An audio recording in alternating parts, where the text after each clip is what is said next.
Hi hello welcome to Blasters arena. Kerala Blasters വളരെ ദയനീയമായ പ്രകടനമാണ് ഇപ്പോൾ നടത്തിക്കൊണ്ടിരിക്കുന്നത്.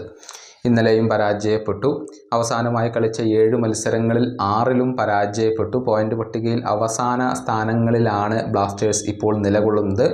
ഈ മോശം പ്രകടനം ടീമിനെ മാത്രമല്ല ബാധിച്ചിരിക്കുന്നത്, മറിച്ച് താരങ്ങളെയും ബാധിച്ചിട്ടുണ്ട്. ബ്ലാസ്റ്റേഴ്സിൻ്റെ ഒട്ടുമിക്ക താരങ്ങളുടെയും മാർക്കറ്റ് വാല്യൂവിൽ ഇപ്പോൾ വലിയ ഇടിവ് സംഭവിച്ചിട്ടുണ്ട്. നമ്മൾ ഇന്നലെ അഡ്രിയാൻ ലൂണയുടെ ഒരു കാര്യം പറഞ്ഞിരുന്നു. അദ്ദേഹത്തിൻ്റെ ആ ഒരു മാർക്കറ്റ് മൂല്യത്തിൽ വലിയ ഇടിവ് സംഭവിച്ചിട്ടുണ്ട്. നിലവിൽ കേവലം 5.6 കോടി രൂപ മാത്രമാണ് അദ്ദേഹത്തിൻ്റെ ഒരു മാർക്കറ്റ് വാല്യൂ ആയിക്കൊണ്ട് ഇപ്പോൾ ട്രാൻസ്ഫർ മാർക്കറ്റ് ഇന്ത്യ റിപ്പോർട്ട് ചെയ്തിട്ടുള്ളത്. ഇനിയിപ്പോൾ ബാക്കിയുള്ള താരങ്ങളുടെ കണക്കുകൾ കൂടി നമുക്കൊന്ന് പരിശോധിക്കാം. ഡാനിഷ് ഫറൂഖിൻ്റെ കാര്യത്തിലേക്ക് വരുമ്പോൾ നിലവിൽ അദ്ദേഹത്തിൻ്റെ മൂല്യം 1.2 കോടി രൂപയാണ്. അതായത് 40 ലക്ഷത്തിൻ്റെ ഒരു ഇടിവ് അദ്ദേഹത്തിൻ്റെ കാര്യത്തിൽ സംഭവിച്ചിട്ടുണ്ട്. അതുപോലെ തന്നെ രാഹുൽ KP ഇപ്പോൾ അദ്ദേഹത്തിൻ്റെ മാർക്കറ്റ് വാല്യൂ 1.2 കോടി രൂപയാണ്. 40 ലക്ഷത്തിൻ്റെ ഒരു ഇടിവ് തന്നെയാണ് രാഹുലിനും സംഭവിച്ചിട്ടുള്ളത്. അതുപോലെ തന്നെ കോമെ പെപ്രയുടെ മൂല്യത്തിലും ഇടിവ് സംഭവിച്ചിട്ടുണ്ട്. 3.2 കോടി രൂപയാണ് അദ്ദേഹത്തിൻ്റെ നിലവിലെ മൂല്യം.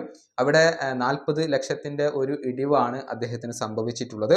അതുപോലെ തന്നെ പ്രബീർ ദാസിൻ്റെ മൂല്യത്തിൽ വലിയ കുറവ് സംഭവിച്ചിട്ടുണ്ട്. നിലവിൽ അദ്ദേഹത്തിൻ്റെ വാല്യൂ എന്നുള്ളത് 80 ലക്ഷമാണ്.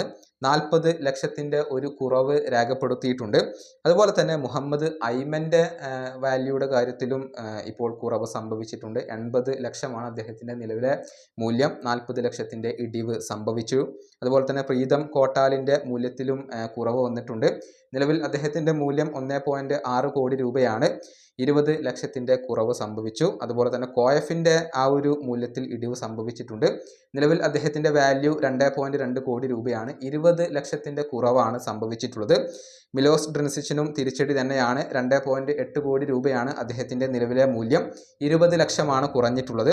അതുപോലെ തന്നെ ഐബൻബാ ഡോഹ്ലിംഗ് നിലവിൽ അദ്ദേഹത്തിൻ്റെ മൂല്യം 1 കോടി രൂപയാണ്. 40 ലക്ഷമാണ് ഇപ്പോൾ കുറഞ്ഞിട്ടുള്ളത്. പരിക്ക് അദ്ദേഹത്തിന് തിരിച്ചടിയായി. ഇത്രയും താരങ്ങളുടെ ഒരു മൂല്യത്തിൽ വന്ന കുറവാണ് ഇപ്പോൾ ട്രാൻസ്ഫർ മാർക്കറ്റ് ഇന്ത്യ റിപ്പോർട്ട് ചെയ്തിട്ടുള്ളത്. താരങ്ങൾക്കും ഇത് വലിയ രൂപത്തിൽ തിരിച്ചടിയാവുന്നുണ്ട്. കേരള ബ്ലാസ്റ്റേഴ്സ് എത്രയും പെട്ടെന്ന് മികവിലേക്ക് തിരിച്ചെത്തി വിജയങ്ങൾ നേടേണ്ടത് ഇപ്പോൾ ഈ താരങ്ങളുടെ കൂടി ആവശ്യമാണ്.